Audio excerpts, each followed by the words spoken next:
Buenos días, chicos. Bueno, me presento. Mi nombre es Lorena Knape. Soy su profesora de la Cátedra de Economía Política y hoy retomaremos un tema que ya habíamos arrancado la clase anterior, que es inflación. Antes de proseguir con los siguientes temas, vamos a preguntarnos qué es la inflación. Esto ya lo habíamos desarrollado, pero es importante que tengan en claro que la inflación es el crecimiento generalizado y continuo de los bienes y servicios y factores productivos de un país. Para que la suba de un bien o un servicio, de la suba de los precios de ese bien o servicio sea considerado inflación, debe tratarse de un crecimiento generalizado, es decir, que debe abarcar bienes y servicios de la canasta que utiliza el IPC.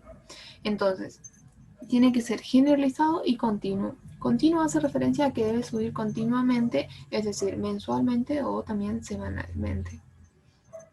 Si entendemos el concepto de inflación y qué quiere decir o qué abarca la inflación, podemos pasar al siguiente tema, que es las consecuencias de la inflación. ¿Qué trae consigo la inflación? Y no solamente a nivel nacional o qué consecuencia trae para el Estado, sino también qué consecuencia trae la inflación para nuestra familia, para nuestros bolsillos. Entonces, una de las consecuencias de la inflación es que desorienta a consumidores, comerciantes y productores. ¿Por qué? Porque la inflación lo que hace es subir los precios. Eso ya lo habíamos dicho. Entonces, el precio lo que hace es, se utiliza como una vía entre el consumidor y el productor. Entonces, con el precio, el consumidor sabe si puede comprar o cuántos productos puede adquirir de ese bien o de ese servicio a través del precio. Y los productores, saben cuánto debe producir a partir de lo que el consumidor adquiere. Entonces, si todos los consumidores adquieren un bien, el productor sabe que debe fabricar más de ese bien o prestar más ese servicio. Entonces, cuando el precio empieza a subir, como sucede en la inflación, lo que hace es desorientar tanto a los consumidores como a los productores, porque los consumidores no sabrán qué adquirir o no podrán adquirir más los mismos bienes o las mismas cantidades, y los productores no sabrán si seguir produciendo ese bien o invertir en otro bien. Entonces es ahí donde existe una desorientación entre consumidores y productores como consecuencia de la subida del precio. Eso es una de las consecuencias que trae la inflación.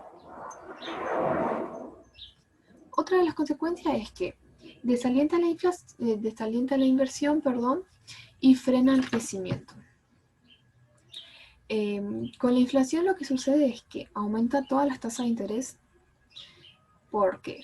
Porque cuando hay mucho dinero en circulación, el Estado lo que quiere es que no haya tanto dinero. Entonces, la gente, ¿qué pasa cuando quiere dinero? Va a pedir un préstamo.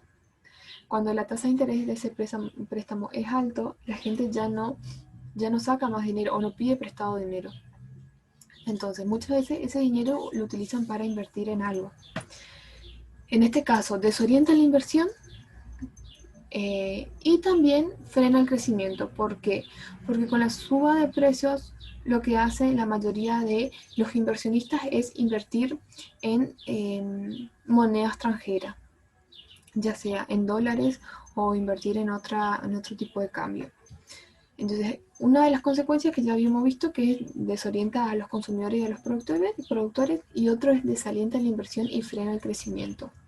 Son las consecuencias que trae la inflación. Y ahora vemos la siguiente, que es disminuye las posibilidades de planeamiento debido a la mayor incertidumbre. ¿Qué quiere decir con esto? Es que la inflación lo que hace es subir los precios.